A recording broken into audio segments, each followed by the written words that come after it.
The mountain plantations archaeological landscape of the first coffee plantations in the southeast of Cuba.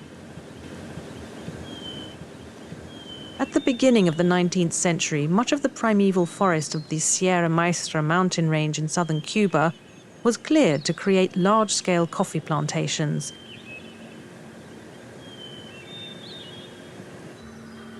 This terraced area is known as a secadero. Skinned coffee beans were spread out here for drying.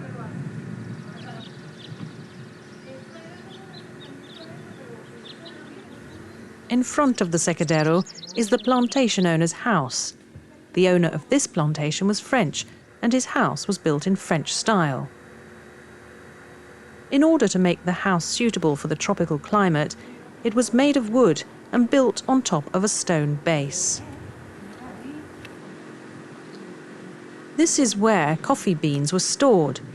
Coffee beans from this region were exported to Europe in those days.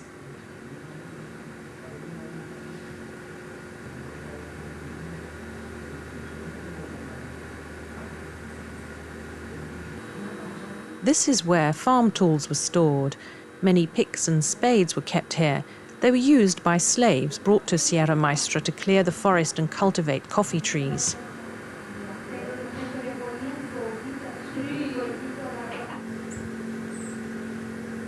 The remains of the slaves' quarters are at the rear of the owner's house.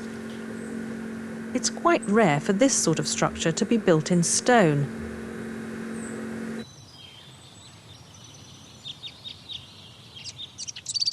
A horse-driven wooden wheel was used to separate the skin from coffee beans.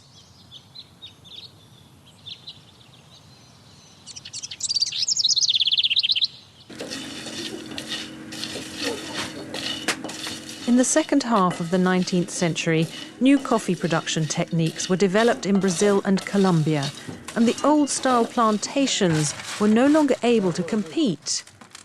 Many coffee plantations on the Sierra Maestra were forced to close, but some still managed to keep going.